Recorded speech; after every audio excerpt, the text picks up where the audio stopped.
आप अपने बोर्ड की कॉपी कैसे लिखें कि आप अच्छे नंबर प्राप्त करें। हम आपको कुछ आसान से तरीके बताएंगे जिससे आप 70 में से 65 प्लस प्लस अंक प्राप्त कर लेंगे। आपको अपनी कॉपी इस तरह लिखना है कि कॉपी चेक करने वाला टीचर भी आपसे प्रभावित हो जाए और आपको मजबूरन वह अच्छे नंबर दे। हेलो दोस्तों, आप अपने यूपी बोर्ड के हाई स्कूल का हिंदी के पेपर पर डिस्कस करेंगे जिससे आप 70 में से 65 प्लस अंक प्राप्त कर लेंगे आसानी से। हम आपको बताएंगे आप अच्छे नंबर कैसे पास करेंगे। तो दोस्तों, हम वीडियो शुरू करते हैं। यदि आप चैनल पर पहली बार आए हैं तो हमारे इस यूट्यूब चैनल को सब्सक्राइब कर लें। सबसे पहले आपको अपनी कॉपी पर अपना रोल नंबर अच्छे तरीक़ों से लिखना है जिससे एग्जामिनर को कॉपी दिखने में अच्छा लगे। यदि आप कॉपी अच्छे से किए हैं और अपना रोल नंबर गलत लिख दिए तो भी वह आपकी कॉपी नहीं जचेगी।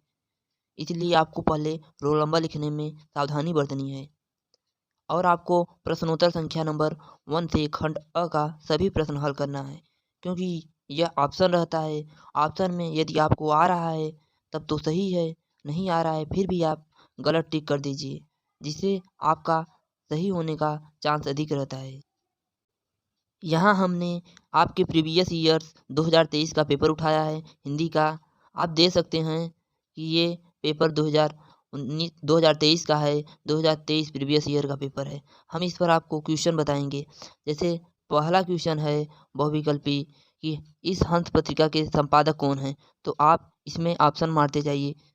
इसी तरह दूसरा क्वेश्चन है शुक्ल युग के उपन्यास प्रसिद्धकार कौन है।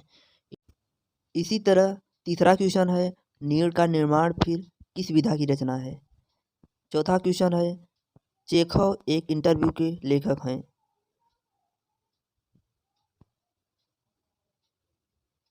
आपका पांचवा क्वेश्चन है ध्रुवसामनी नाटक के रचनाकार कौन है।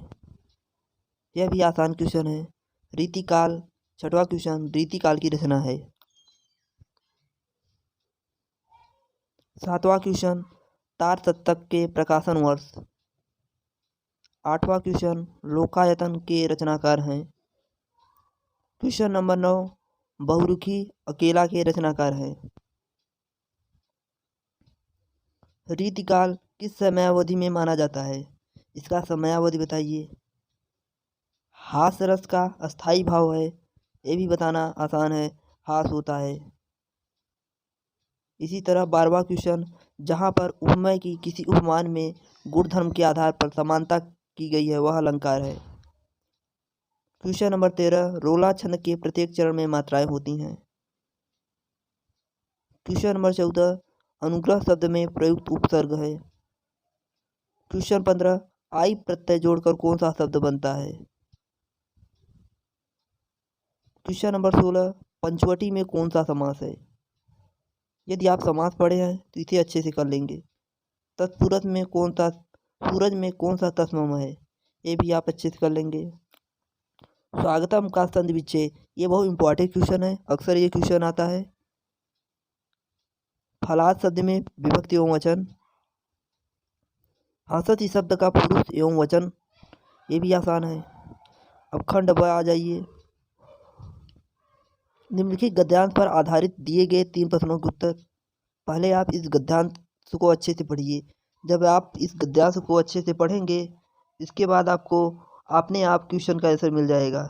यह गद्यांश जो है बहुत सरल भाषाओं में लिखा जाता है जिससे आप आसानी से समझकर इन क्वेश्चन आंसरों का आंसर दें।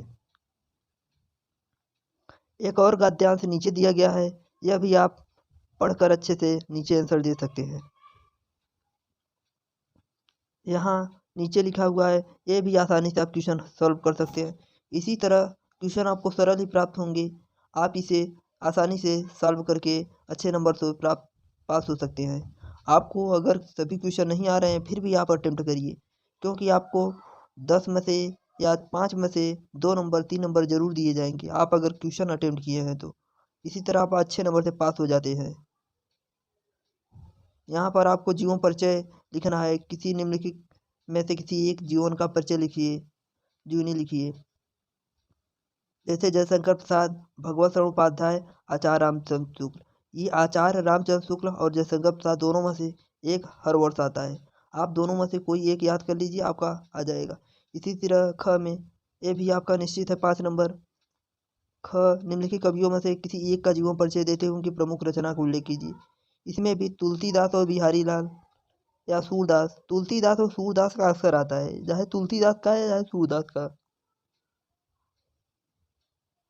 अपनी कविता कोई याद हो हिंदी का, वो कविता लिखना है, श्लोक या श्लोक लिख दीजिए या कविता लिख दीजिए, कुछ भी लिख दीजिए, आपको नंबर दिए जाएंगे। आप कुछ क्वेश्चन का आंसर आपको संस्कृत में देना है, जो क्वेश्चन यहाँ पर है।